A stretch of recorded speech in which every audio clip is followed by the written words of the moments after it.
होना चाहिए रिकॉर्डिंग का।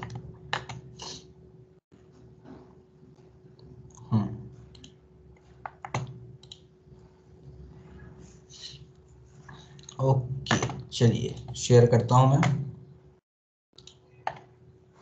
आई होप समझ में आया होगा मैंने फ्रिज के बारे में जो बताया आपको। बोलिएगा। हाँ सर, आ गए समझ। आ गया ना? ओके चलिए, तो अब हम आगे बढ़ते हैं और हम बात कर रहे थे इंटरनल एनर्जी के कैरेक्टरिस्टिक्स के बारे में। इंटरनल एनर्जी की कैरेक्टरिस्टिक्स के बारे में पढ़ रहे थे और उसमें सबसे पहले हमने देखा था इंटरनल एनर्जी जो होती है वो एक एक्सटेंसिव प्रॉपर्टी होती है।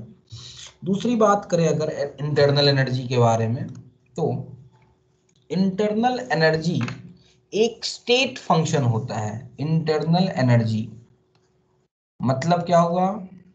Internal energy is a state function. What do you mean by that? बोलिएगा।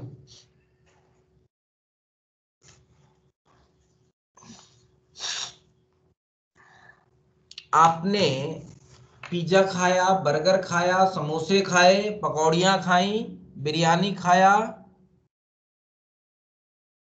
क्या खाया आपने, इस बात पे डिपेंड नहीं करेगा कि आपकी एनर्जी कितनी बढ़ी। ठीक है? 1200 कैलोरी के करस्पॉन्डिंग कुछ भी खा लेंगे तो आपके शरीर में 1200 कैलोरी एनर्जी आ जाएगी। बोलिएगा, आएगी कि नहीं आएगी? हाँ सर। सुबह सुबह मैं पिज्जा बर्गर का नाम ले रहा हूँ, मुंह में पानी आ रहे होंगे। अच्छा, यहाँ पे बर्गर वर्गर नहीं मिलता है ना, पिज्जा विज्जा क्यों? कराड में कुछ कोई दुकान मिलता है है क्या? सर। कहाँ पे है कराड में पिज्जा की दुकान? सिटी में। अच्छा सिटी में है। सिटी में कहाँ पे, कुछ आइडिया? मैंने कभी देखा नहीं है यार यहाँ पे। क्यों भाई सितोले? पिज्जा बर्गर से याद आया मुझे। हाँ, कहीं है सितोले? गूगल मैप्स पर तो दिखाते हैं। किस नाम से है, किस नाम से? नहीं पता। ओके चलिए, मैं आज सर्च करता हूँ इसी बात पे। यार बहुत दिन हो गया यार पिज्जा बर्गर खाए हुए, जब से कराड़ में आया तब से ये सब बंदी हो गया है मेरा। चलिए आगे बात करते हैं। तो इंटरनल एनर्जी जो होती है एक्सटेंसिव प्रॉपर्टी होती है और स्टेट फंक्शन होता है। स्टेट फंक्शन मींस आपने क्या खाया इस बात पे बिल्कुल भी मैटर नहीं करेगा। किस पाथ से आप, कोई कौन सा पाथ आपने चूज किया, इस पाथ पे बिल्कुल भी डिपेंड नहीं करेगी कि आपकी इंटरनल एनर्जी कितनी बढ़ी, या सिस्टम की, किसी भी सिस्टम की। आप भी एक सिस्टम ही है। ठीक है? तो आपका जो सिस्टम है उसमें इसकी इंटरनल एनर्जी कितनी बढ़ी, मान लीजिए 1200 कैलोरी के करस्पॉन्डिंग आपने कुछ भी खा लिया हो, आपको उतनी एनर्जी मिल जाएगी। मिल जाएगी कि नहीं मिल जाएगी, बताइएगा, है ना? हाँ, ये हो सकता है कि कुछ आपने अगर हैवी फूड लिया हो तो उसको पचाने में टाइम लगेगा, मतलब कहने का मतलब थोड़ा सा वो एनर्जी स्लो स्लो मिलेगी। आपने अगर हल्का भोजन किया है तो एनर्जी तुरंत मिल जाएगी। ग्लूकॉन डी पी लिया तो तुरंत चुटकियां बजाते एनर्जी आपको मिल जाएगी, तुरंत वो डिसोसिएट हो जाता है, तुरंत एनर्जी बूस्ट एनर्जी देता है वो, है कि नहीं? क्लियर है? तो ये बात है, यानी कि इंटरनल एनर्जी जो होती है एक स्टेट फंक्शन होता है। It do not depends on the path, ठीक है, by which final state has arrived. लिख लेते हैं इसको भी। Internal energy do not depend on path. Path पे डिपेंड नहीं करेगा। Do not depend on path by which the final state या final stage has arrived. Final stage कैसे अराइव हुआ है, ठीक है, किस बात से अराइव हुआ है, इस बात पे डिपेंड नहीं करेगा। आप हमें बताएंगे नेक्स्ट पॉइंट, ये बताइए अगर साइक्लिक प्रोसेस है तो साइक्लिक प्रोसेस में चेंज इन इंटरनल एनर्जी क्या होगी। साइक्लिक प्रोसेस है, for cyclic process what would be the change in internal energy. हाँ बोलिए भाई जरा।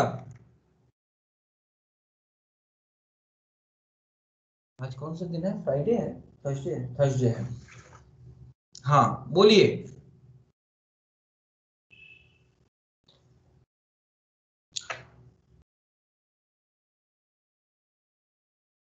अगर साइक्लिक प्रोसेस है तो चेंज इन इंटरनल एनर्जी क्या होगी, बोलिए साइली बोलिए। जीरो। जीरो। जीरो होगी। क्यों जीरो होगी, वो क्यों जीरो क्या हो होनी है, जाता है ना। भाई स्टेट फंक्शन है और जिस स्टेट से चला था उसी स्टेट पे पहुंच गया, यस है सर। कि नहीं। अभी आपने पढ़ा कि इंटरनल एनर्जी जो होती है वो एक स्टेट फंक्शन होती है, और साइक्लिक प्रोसेस का मतलब जिस स्टेट से आप चले थे उसी स्टेट में पहुंच गए हैं। इसका मतलब for cyclic state there is for cyclic process, cyclic process delta U जो होगा वो जीरो के बराबर होगा, ठीक है। इंटरनल एनर्जी किन किन चीजों पे डिपेंड करती है, कैसे कैसे आप चेंज कर सकते हैं। जो भी हम सिस्टम लेते हैं उस सिस्टम की इंटरनल एनर्जी, चार चीजें होती हैं जिससे आप इंटरनल एनर्जी को चेंज कर सकते हैं, ठीक है। कोई भी फंक्शन है, कोई भी इंटरनल एनर्जी है, एंट्रोपी है, कुछ भी कोई भी फंक्शन है, डेल्टा यू जो होता है बेटा वो फंक्शन होता है प्रेशर का, वॉल्यूम का, टेम्परेचर का और नंबर ऑफ मोल्स का। बात समझ में आ रहा है, मतलब डेल्टा यू को चेंज किया जा सकता है अगर इन चारों में से कोई भी चीज आप चेंज कर दें। प्रेशर चेंज करेंगे इंटरनल एनर्जी बदल जाएगी, वॉल्यूम चेंज करेंगे टेम्परेचर चेंज करेंगे, नंबर ऑफ मोल्स चेंज कर देंगे, कुछ भी चेंज कर देंगे इंटरनल एनर्जी बदल जाएगी। बोलिएगा, समझ में आ रही है बात। Yes sir. Yes sir. यानी कि internal energy depends upon, internal energy depends upon किन किन बातों पे डिपेंड करती है, pressure, pressure, volume, temperature and number of mole, या फिर अमाउंट ऑफ मैटर भी कह सकते हैं। नंबर ऑफ मोल का मतलब अमाउंट, एक्सटेंसिव प्रॉपर्टी है तो अमाउंट पे तो डिपेंड करेगी, अमाउंट ऑफ मैटर। बोलिएगा, ठीक है, यहां तक कोई कंफ्यूजन। छठी बात कर लें जो कि हमने पढ़ा भी था, absolute value of internal energy can never be calculated, ठीक है, ठीक है। Absolute value of internal energy can never be calculated, कभी भी कैलकुलेट नहीं कर सकते हैं एब्सोल्यूट वैल्यू को, ठीक है। किसी भी सिस्टम की एब्सोल्यूट वैल्यू को कभी भी कैलकुलेट नहीं कर सकते। हाँ लेकिन एक काम करते हैं आप, एक काम करते हैं, ठीक है, इट इज जस्ट लाइक टेयर कर देना। टेयर मीन समझते हैं, जब दुकान पे वजन कराने जाते हैं आप तो कुछ सामान रखना होता है तो उससे पहले वो टेयर करता है, इलेक्ट्रॉनिक जो कांटा होता है, देखा है आपने, टेयर वाला बटन देखा है। जीरो कर देना मतलब जो भी नापने जा रहा है उससे पहले जीरो कर देना। या फिर आप तेल भराने जाते हैं तो वो पहले दिखाता है भैया देखो जीरो है, दिखाता है कि नहीं दिखाता है, बोलिएगा, हाँ सर। ठीक है। तो आप टेयर कर सकते हैं। टेयर करने का मतलब ये है कि आप मान लीजिए कि उसकी इंटरनल एनर्जी 0 है। ठीक है, ठीक है, कन्वेंशन है ये, मान लिया जाता है। जो सबसे मोस्ट स्टेबल फॉर्म होता है किसी भी सब्सटेंस का, किसी भी सब्सटेंस का मोस्ट स्टेबल फॉर्म होता है, उसकी इंटरनल एनर्जी को बाई कन्वेंशन हम मान लेते हैं कि 0 है। बोलिएगा, समझ में आ रही है बात? यानी कि by convention, by convention, convention है ये, एक तरीका है। ठीक है, the internal energy, the internal energy, ठीक है, ऑफ एन एलिमेंट, किसी भी एलिमेंट की जो internal energy in most stable form, अपने सबसे मोस्ट स्टेबल फॉर्म में है तो most stable form is assumed to be, assumed to be zero, zero मान लेते हैं भाई हम। कन्वेंशन ये है कि किसी भी सब्सटेंस की, जैसे फॉर एग्जांपल कार्बन, कार्बन कई फॉर्म में पाया जाता है। कौन कौन से फॉर्म में? कार्बन ग्रेफाइट भी होता है, डायमंड भी होता है, फुलेरीन्स भी होते हैं, और आजकल तो कार्बन के नैनो ट्यूब भी आ रहे हैं, नैनो ट्यूब भी होते हैं।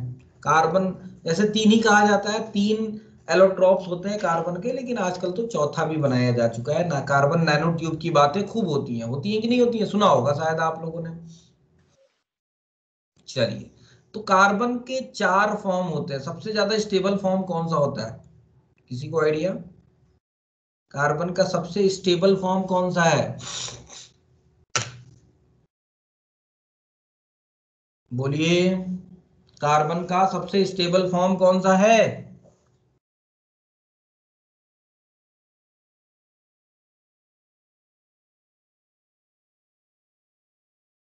बोलिएगा।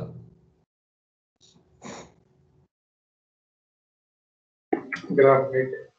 हम्म, ग्राफाइट। ग्राफाइट, बिल्कुल सही जवाब कहा। कई लोगों को लगता है कि डायमंड है, लेकिन the most stable form of carbon is graphite. Most stable जो होता है ग्रेफाइट होता है। ठीक है, बाकी सारे ज्यादा स्टेबल, मतलब रिलेटिवली कार्बन ग्रेफाइट से स्टेबल नहीं होते हैं, कम स्टेबल होता है। डायमंड कई बार लगता है कि यार ज्यादा स्टेबल होना चाहिए, होता नहीं है। Graphite is the most stable form. ठीक है, यानी कि ग्रेफाइट की इंटरनल एनर्जी को हम क्या लेंगे? 0 मान लेंगे। सॉरी, यू को 0 मानेंगे यहाँ पे। Absolute value of internal energy for graphite, absolute value of internal energy will be 0। ठीक है, कन्वेंशन है ये, होता नहीं है। ठीक है, लेकिन हम मान लेते हैं कि 0 होगा। Is it clear? Clear sir. ठीक है, अगला पॉइंट, लास्ट पॉइंट है ये। कौन सा पॉइंट था ये? छठा पॉइंट था, 7वां पॉइंट है।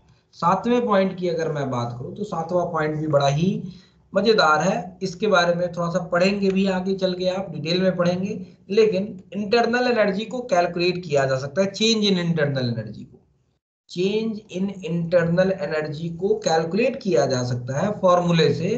फॉर्मूला होता है C इंटू डेल्टा टी, या फिर C into delta T into CM कह लीजिए इसको। CM into delta T into, या फिर छोड़िए यार, एक ही फॉर्मूला याद रखिए आप। ठीक है, C इंटू डेल्टा टी, या इसमें एक और काम कर सकते हैं आप, N लगा सकते हैं, N into C into delta T. ठीक है, N is number of mole, number of mole. C जो होता है यहाँ पे हीट कैपेसिटी, नाम सुना है कभी? पर मोल। हीट कैपेसिटी का नाम सुना है?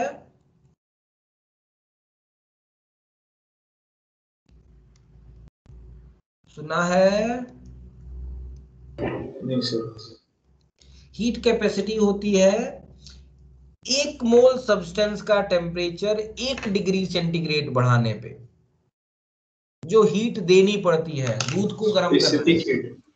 स्पेसिफिक हीट, बिल्कुल उसी को हीट स्पेसिफिक हीट भी कहते हैं, हीट कैपेसिटी भी कहते हैं।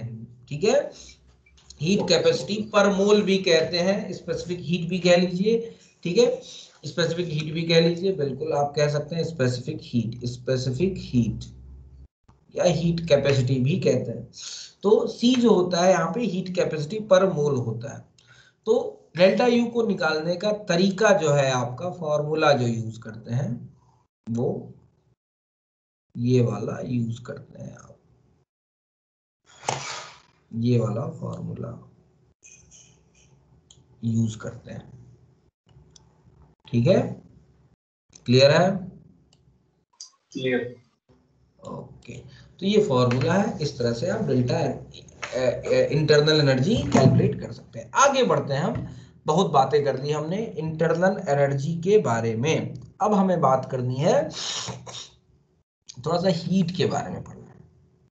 अभी भी डेफिनेशन ही सारी बेसिक बेसिक बातें समझा रहा हूं आपको, and basic is more important and that's why बहुत स्लोली, बहुत ही आराम से चल रहा हूँ बेटा, बहुत आराम से। ठीक है, एकदम धीरे धीरे चल रहा हूँ, सो दैट आप हर चीज को समझते हुए ज्यादा बर्डन ना रहे आपका। समय तो हमारे पास भरपूर है ही है, समय की कोई समस्या है नहीं। हीट, हीट तो आसान है। हीट मतलब सिस्टम को आप जो भी हीट दे रहे हैं, हीट देने का तरीका अलग हो सकता है। आप सिस्टम को गर्म कर रहे हो, ठीक है, आप सिस्टम को गर्म कर रहे हो, या फिर आप सिस्टम पे कुछ काम कर रहे हो तब भी सिस्टम को हीट दे रहे हैं आप। हीट का मतलब basically energy, heat is a form of energy. ठीक है, लिख लेते हैं इस बात को, heat is a form of energy, heat is a form of energy. ठीक है, हीट जो होता है एनर्जी का एक फॉर्म होता है। ठीक है, जो भी आप गरम ठंडा जो भी महसूस करते हैं वो हीट की वजह से करते हैं, हीट के कंटेंट की वजह से करते हैं। हीट को नापने के लिए जो जिस चीज का इस्तेमाल करते हैं आप, उसको हम कहते हैं टेम्परेचर। ठीक है, तो temperature is the measure of heat. कोई चीज, किसी चीज के अंदर कितना हीट है, ठीक है, उसका इस्तेमाल आप टेम्परेचर से करते हैं, उसको नापने का इस्तेमाल टेम्परेचर से करते हैं। कहा जाता है ना भाई, कुछ लड़ाई वड़ाई होती है तो कहते हैं भाई मामला तो बड़ा हीटेड हो गया है भाई, है कि नहीं, मतलब एनर्जी सिस्टम की काफी बढ़ गई है कि नहीं, मामला काफी गर्म हो गया है, आ जाता है। या फिर बड़ा भाई मामला बड़ा हीटेड हो गया है कहते हैं आप लोग। तो कहने का मतलब यह है कि सिस्टम की एनर्जी काफी बढ़ गई है, जितने भी लोग हैं उन सब की एनर्जी काफी बढ़ गई है, और कभी भी लड़ाई झगड़ा और कभी भी मारपीट हो सकता है, खून खराबा हो सकता है कि नहीं। तो ये है भाई, तो हीट जो होता है एक फॉर्म ऑफ एनर्जी, एनर्जी का एक फॉर्म होता है। एक सिस्टम से दूसरे सिस्टम में हीट का फ्लो होता है, ठीक है, और जब भी हीट का फ्लो होता है, कैसे होता है इस बात पे डिपेंड नहीं करता है कि किसके पास ज्यादा हीट है किसके पास कम हीट है। Heat flow from one system to another system, ये ठीक है, लेकिन इस बात पे डिपेंड नहीं करेगा। भाई मान लीजिए ये एक सब्सटेंस है, इसके पास ज्यादा हीट है, मोर हीट, ये एक टेम्परेचर है जिसके पास लेस हीट है। जरूरी नहीं है कि हीट हमेशा इधर से इधर ट्रांसफर करे, जरूरी नहीं है, ठीक है, नॉट नेसेसरी, नॉट नेसेसरी। एक सिस्टम से दूसरे सिस्टम में हीट का ट्रांसफर तो होता है, लेकिन इस तरह से नहीं होता है कि मोर हीट से लेस हीट की तरफ ट्रांसफर हो। रेदर ट्रांसफर जो होता है वो इस तरह से होता है, टेम्परेचर के बेसिस पे होता है, किसका टेम्परेचर ज्यादा है। ठीक है, अगर मान लीजिए इसका टेम्परेचर लो है, इसका टेम्परेचर हाई है, हाई टेम्परेचर। तो हीट जो होगा, भले ही इसके पास लेस हीट हो, लेकिन हीट अपना ये इसको देगा। Is it clear? Clear sir. इस चीज को आप एक प्रैक्टिकल फॉर्म में समझ सकते हैं। आपके सराउंडिंग में बहुत ज्यादा हीट प्रेजेंट है, बहुत ज्यादा, और आपके अंदर भी हीट प्रेजेंट है। इस समय बारिश का माहौल है, खूब बारिश हो रही है, ठंड भी लग रही है। ठंड लगने के बावजूद सराउंडिंग में बहुत सारा हीट अवेलेबल है बेटा। लेकिन और आपके अंदर कम हीट अवेलेबल है सराउंडिंग के कंपैरिजन में।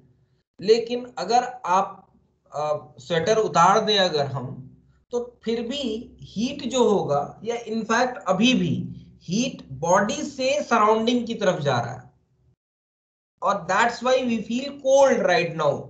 हमें ठंडा क्यों लगता है? ठंडा लगने का रीजन यही है कि हमारे शरीर से हीट निकल रही है। गर्म लग रहा है, इसका मतलब हमारे सराउंडिंग का टेम्परेचर इतना ज्यादा हो गया है कि सराउंडिंग अब हमें टेम्परेचर दे रहा है, हमें हीट ट्रांसफर कर रहा है।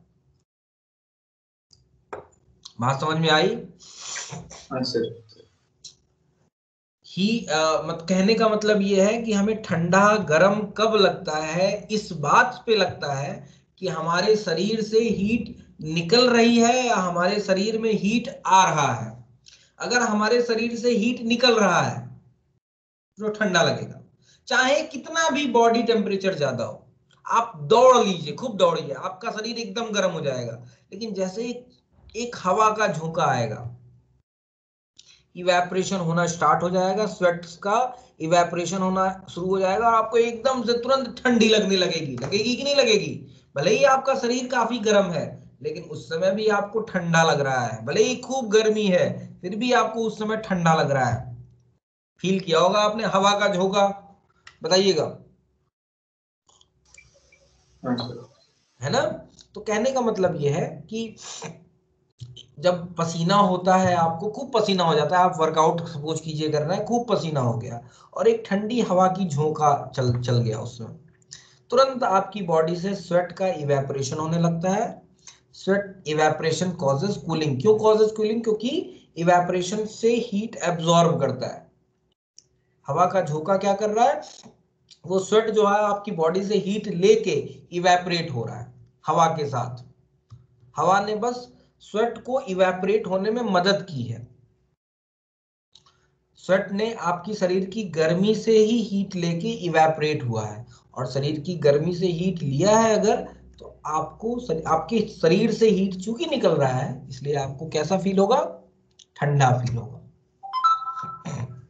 आप सबने फील किया होगा वो हवा का ठंडा झोंका, जो कि कितना आराम पहुंचाता है। तो हीट का जो ट्रांसफर होता है, लेस हीट से ज्यादा हीट या ज्यादा हीट से लेस हीट, इससे नहीं डिसाइड होता है, टेम्परेचर से डिसाइड होता है। ठीक है? ओके। ओके इस सर, बात को क्लियर। लिख लेते हैं, इस बात को लिख लेते हैं। यानी कि मैं क्या कहना चाहता हूं, it heat flows from one system to another system. एक सिस्टम से दूसरे सिस्टम में हीट का फ्लो होता है। Heat flows from one system to another system. ठीक है? कैसे? बाई, ऐसे लिखिए, heat flow from one system to another system, it flows from hot body to cold body. हमेशा हीट का फ्लो हॉट बॉडी से कोल्ड बॉडी की तरफ होता है, यानी कि higher temperature to lower temperature. High temperature से लो टेम्परेचर पे हीट का फ्लो होता है। बोलिएगा, ठीक है? Yes sir. ठीक है। और हीट का फ्लो होने के लिए भाई वॉल्स तो कंडक्टिंग होनी ही चाहिए, आपने पढ़ा है, क्यों? हाँ। अगर इंसुलेटर वॉल्स होंगी तो क्या हीट का फ्लो होगा? नहीं। नहीं होगा। जो वॉल्स होनी चाहिए वो तो कंडक्टिंग होनी चाहिए, ठीक है। और एक कन्वेंशन बड़ा ही इंपॉर्टेंट है, ठीक है। यहाँ पे एक कन्वेंशन, हीट अगर कहीं से निकल रही है, किसी को मिल रही है, किसी को दी जा रही है, ठीक है, तो एक कन्वेंशन हमेशा इंपॉर्टेंट है कि हीट बहुत ही इंपॉर्टेंट है अकॉर्डिंग टू इंटरनेशनल कन्वेंशन, ठीक है। इंटरनेशनल कन्वेंशन जो है कि किसी भी बॉडी से हीट निकल रही है, heat absorbed by the system, heat absorbed by the system, ठीक है। Heat absorbed by the system is positive, ठीक है। यानी कि अगर सिस्टम हीट एब्जॉर्ब कर रहा है तो सिस्टम की एनर्जी बढ़ेगी और उसको Q को ग्रेटर देन 0 कहेंगे। Is it clear? क्लियर। एक चीज हमेशा दिमाग में रखिएगा, पॉजिटिव नेगेटिव याद रखने की जरूरत नहीं है, एक चीज हमेशा दिमाग में रखिएगा, हमारे लिए जो रेफरेंस पॉइंट है वो सिस्टम है। कुछ भी ऐसा काम किया जाए जिससे सिस्टम की एनर्जी बढ़ जाए तो वो पॉजिटिव होगा, कोई भी ऐसा काम किया जाए जिससे सिस्टम की एनर्जी कम हो जाए, घट जाए, तो वो क्या होगा? नेगेटिव होगा। बात समझ में आई? तो अगर सिस्टम एब्जॉर्ब कर रहा है तो सिस्टम की एनर्जी बढ़ेगी और इसीलिए उसको हम क्या कहेंगे? पॉजिटिव कहेंगे। और वही heat released by the system, अगर सिस्टम जो है हीट रिलीज कर रहा है तो सिस्टम की एनर्जी घटेगी कि बढ़ेगी? ऑब्वियसली घटेगी, और घटेगी तो ये क्या होगा? नेगेटिव होगा। यानी कि in that case Q is less than 0। यानी कि सिस्टम अगर एनर्जी रिलीज कर रहा है, हीट रिलीज कर रहा है, तो हीट नेगेटिव कहलाएगा, उसको नेगेटिव कहेंगे हम। अगर हीट ले रहा है तो उसको पॉजिटिव कहेंगे। ठीक है, बात समझ में आ गई यहां तक? अगला पॉइंट देखते हैं, and the next point is work. बहुत ही इंपॉर्टेंट, बहुत ही इंपॉर्टेंट। कई बार थर्मोडायनेमिक्स बस इसलिए नहीं समझ में आता है आपको कि आपसे कुछ कहा जा रहा है, आप उसका मतलब नहीं समझ रहे हैं, ठीक है। और थर्मोडायनेमिक्स ही क्या, कोई भी सब्जेक्ट ले लीजिए, जो भी वर्ड्स होते हैं, जो भी आपको कभी भी कोई भी सब्जेक्ट पढ़िए, अगर कोई भी नए वर्ड्स अगर आ रहा है तो उस नए वर्ड्स पे हमेशा उसको समझने की कोशिश कीजिए कि इस नए वर्ड का मतलब क्या है, ठीक है। यहाँ पे वर्क की बात कर रहे हैं, तो यहाँ पे जो हम वर्क कहना चाहते हैं, जिस वर्क से मेरा तात्पर्य है, काम तो कई तरीके से कर सकते हैं, कई तरीके का हो सकता है कार्य, ठीक है। आप बैठ के पढ़ रहे हैं वो भी एक काम है, ठीक है, खाना खाते हैं वो भी एक काम है, हर तरह का एक काम है। लेकिन कार्य यहाँ पे, वर्क जो होगा किसको कहेंगे हम यहाँ पे? तो यहाँ पे हमारा सिस्टम क्या है? सिस्टम हमारे लिए जो भी होगा, जब भी हम सिस्टम की बात करेंगे हमेशा दिमाग में रखिएगा, ये पिस्टन, ये पिस्टन हमारे लिए सिस्टम है, और इसके अंदर कुछ गैस भरी हुई है, इसके अंदर कुछ गैस है, ये हमारा सिस्टम है। अब आप काम कीजिए, इस पे क्या काम कर सकते हैं आप? पिस्टन को या तो उठा सकते हैं या तो सिस्टम को अंदर दबा सकते हैं, है कि नहीं?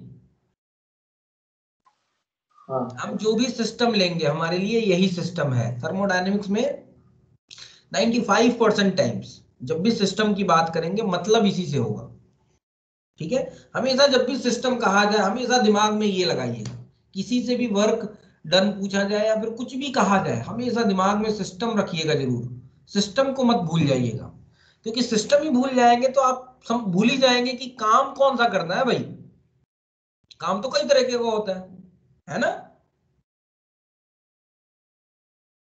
बात समझ में आ रही है? यानी कि सिस्टम हमारा हर बार ये होना है, तो काम कर रहे हैं मतलब कुछ मैकेनिकल वर्क कर रहे हैं आप, इस पे पिस्टन को या तो दबाएंगे या तो पिस्टन को उठाएंगे। पिस्टन को दबाएंगे तो कहा जाएगा आप काम कर रहे हैं, ये बात मैंने पहले भी बताई थी। सिस्टम को पिस्टन को दबाया जाएगा तो आप कहेंगे आप काम कर रहे हैं, क्योंकि गैस उसका अपोज करेगी। और सिस्टम को उठाएंगे, भले ही आप ही उठा रहे हैं, हम क्या कहेंगे, गैस वर्क कर रहा है, क्योंकि सिस्टम ऊपर उठ रहा है, पिस्टन ऊपर उठ रहा है, तो यानी कि गैस कुछ अंदर से ढकेल रही होगी, प्रेशर अप्लाई कर रही होगी, इसीलिए पिस्टन ऊपर जा रहा है कि नहीं है? ठीक है, क्लियर है? तो अगर पिस्टन ऊपर जा रहा है तो आप कहेंगे गैस वर्क कर रहा है, पिस्टन अगर नीचे जा रहा है तो आप कहेंगे हम काम कर रहे हैं। यानी कि पिस्टन अगर नीचे जा रहा है तो that is work on the system,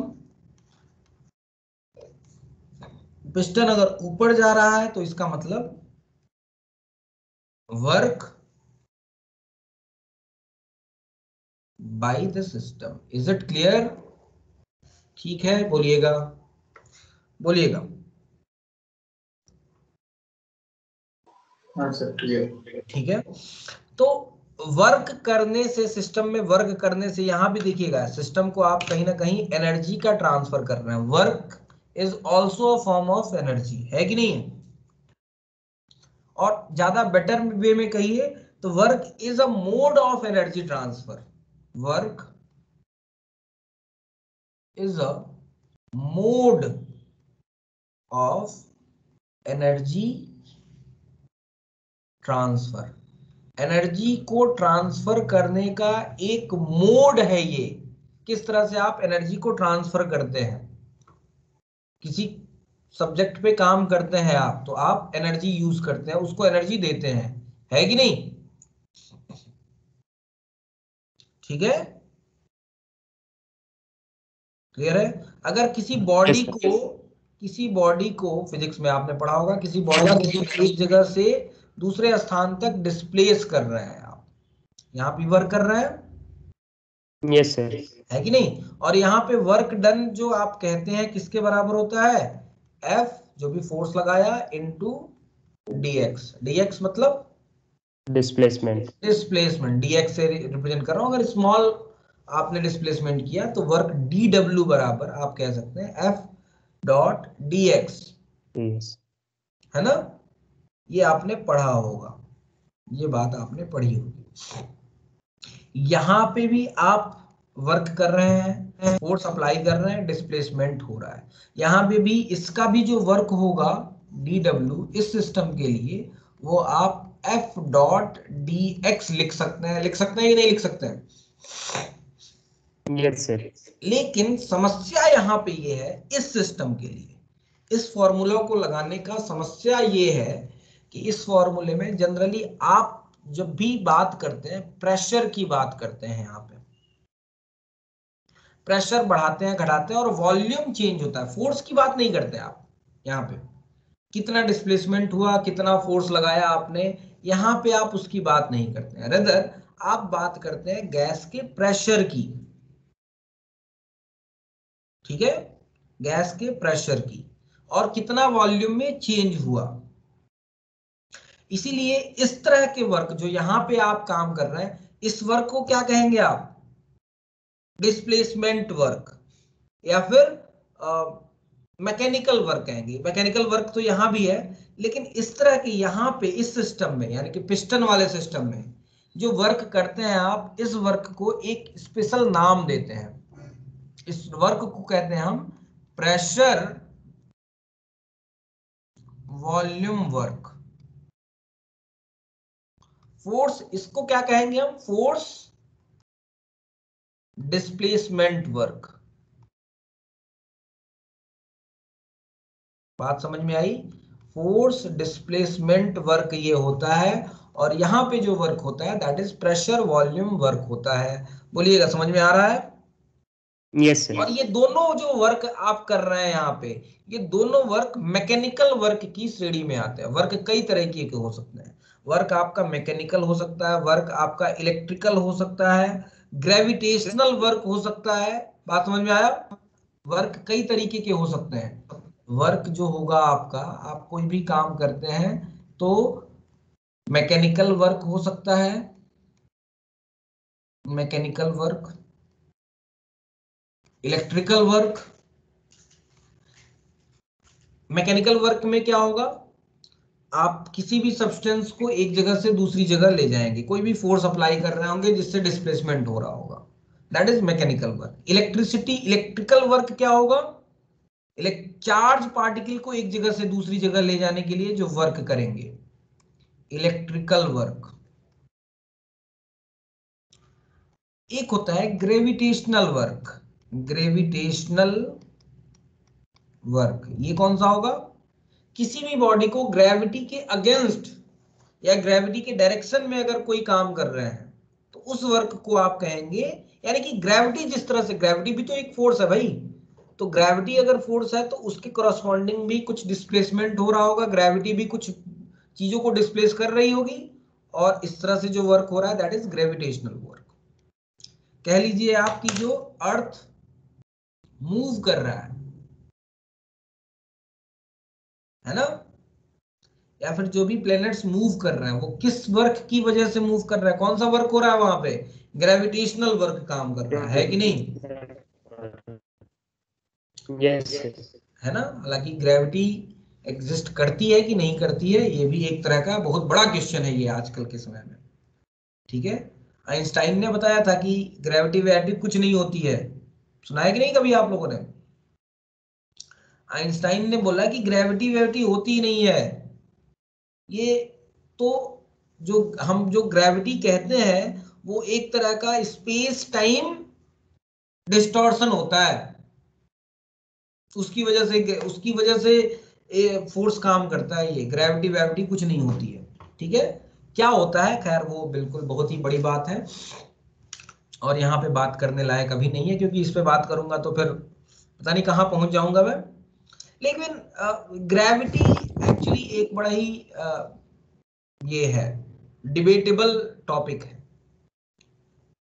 Einstein ने काफी काम किया है ग्रेविटी पे और उन्होंने बहुत कुछ बताया है इसके बारे में। चलिए खैर, तो ये जो काम कर रहे हैं हम यहाँ पे, ये काम जो है आपका मैकेनिकल वर्क कहलाएगा।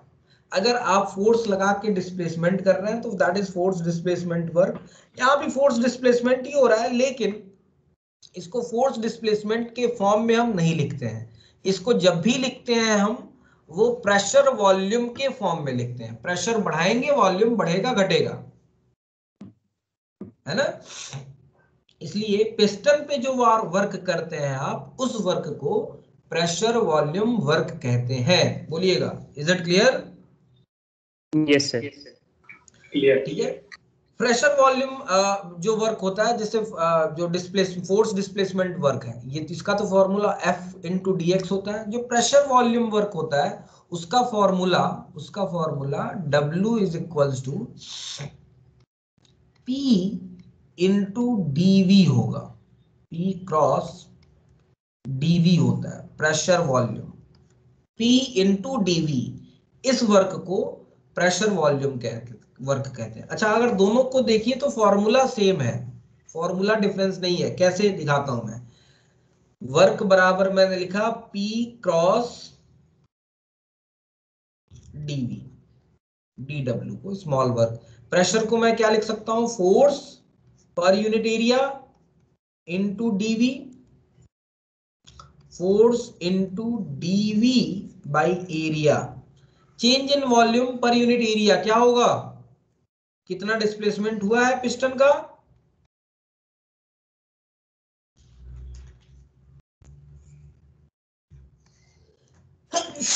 बोलिएगा, बताइएगा, बात समझ में आ रही है? बात क्या कहना चाहता हूं? हाँ सर। Yes sir. दोनों है एक ही, बस लिखने के तरीके में अंतर रखा गया है। अंतर क्यों रखा गया है? क्योंकि जब पिस्टन की बात करते हैं हम, तो पिस्टन के लिए प्रेशर और वॉल्यूम टर्म आता है, फोर्स की बात आप करते ही नहीं है। कितना प्रेशर लग रहा है, कितना वॉल्यूम में चेंज हुआ, इसकी बात करते हैं।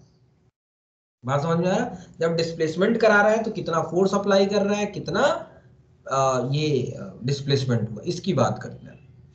तो इस वर्क, प्रेशर वॉल्यूम वर्क जो होता है वो P क्रॉस dV के बराबर होता है। और P क्रॉस dV को थोड़ा सा आप अगर और सजाने वजाने की कोशिश कीजिए तो अल्टीमेटली वो F क्रॉस dx में कन्वर्ट हो जाता है। ठीक है, ठीक है यहां तक? अच्छा, अगेन हाँ सर। अब convention, according to international convention, according to international convention, international convention के हिसाब से सिस्टम पे अगर आप वर्क करेंगे तो पॉजिटिव होगा कि नेगेटिव होगा?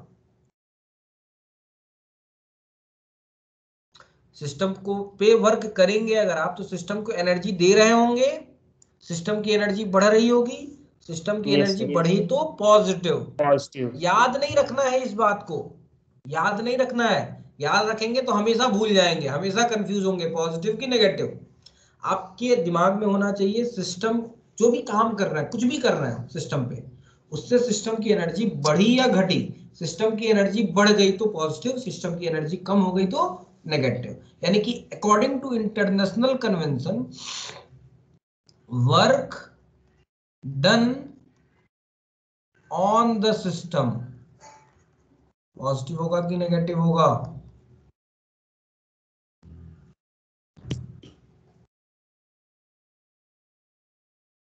बोलिएगा।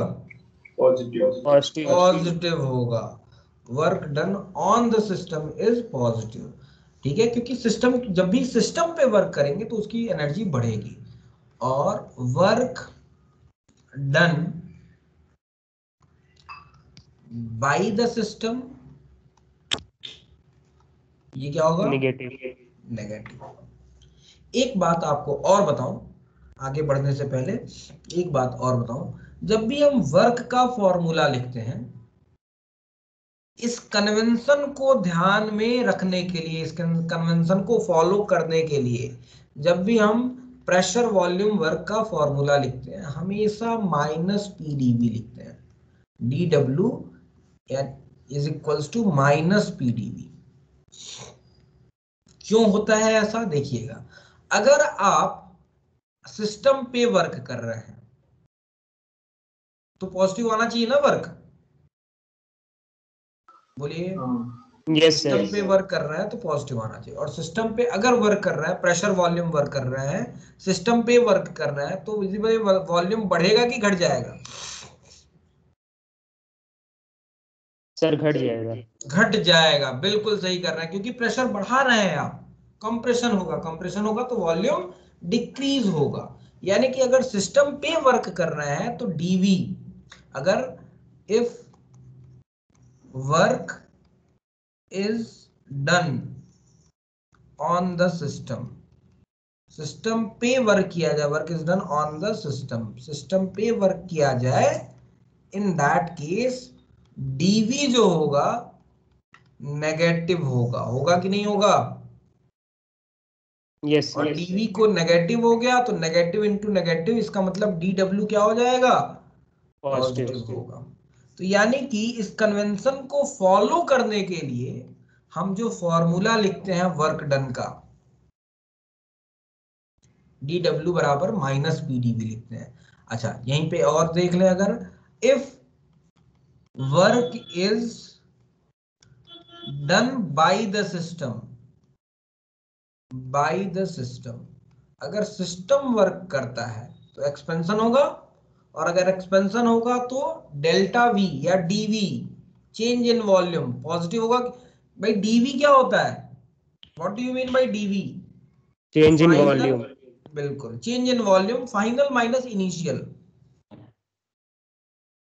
अगर एक्सपेंशन हुआ है तो फाइनल वॉल्यूम ज्यादा होगा, यानी कि डीवी क्या हो जाएगा, पॉजिटिव हो जाएगा। और डीवी पॉजिटिव होने का मतलब वर्क डन, डीवी अगर पॉजिटिव हो गया तो ये ना तो नेगेटिव ही है, यानी कि वर्क डन क्या होगा,